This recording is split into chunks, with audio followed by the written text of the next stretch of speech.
Hello everyone, आज हम पढ़ने वाले हैं क्लास 8 की एक पोएम जिसका नाम है मैग्नीफाइंग ग्लास। आपको पता ही है मैग्नीफाइंग ग्लास क्या होता है। किसी भी चीज़ को अगर हमें जूम करके देखना होता है ना, मैग्नीफाई करके देखना, that is this is called the magnifying glass. चलो पढ़ते हैं पोएम क्या कह रही है। With this round glass I can make magic talk, a mirrored self show in a crap of talk. यानी एक गोल कांच है मेरे पास जिस मैं जादू की बात कर सकता हूँ। खड़िया के एक टुकड़े में अनगिनत शंख दिखाई दे रहे हैं, ठीक है।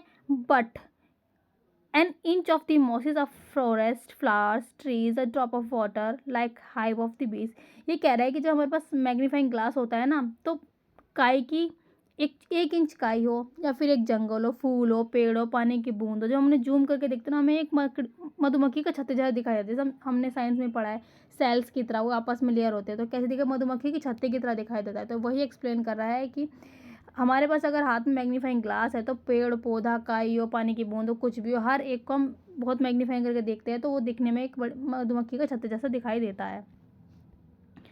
I lie in the wait and watch how the deft spider jets the woven web stick from his spinners. तो कह रहा है कि मैं लेटा हुआ हूँ और प्रतीक्षा करता हूँ, देख रहा हूँ कि कैसे जो ये मकड़ियाँ होती है ना, ये अपना घर बुनती है।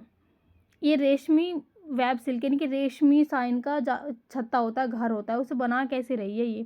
The tiger's claw he has, जो ये स्पाइडर्स होते हैं, इनके पास इनके जो पंजे हैं ना, टाइगर के पंजों जैसे होते हैं। और ये बेवकूफ़ सी मक्खियाँ, सिली फ्लाइज, इसमें आके फंस जाती विद ऑल दोज आइज। इनकी आँख होने के बाद में भी उसमें फंस जाती है और मरमुरा जाती है। Not even the tiniest thing but this my glass will make more marvellous and itself Sarpass.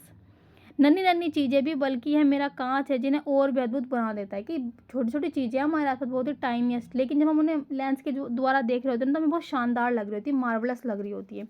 Yes, and with lens like it eyeing the moon I would seem you had walk there in an afternoon. हाँ, और इसके जैसे लेंसों के साथ चांद को निहारते हुए ऐसा लगेगा कि आप वहाँ टहल रहे हैं एक दोपहर में। सो ये पोएम यहीं पे ख़त्म होती है। इस पोएम के जो राइटर है, जो पोएट है, उनका नाम है वॉल्टर डी ला मेयर।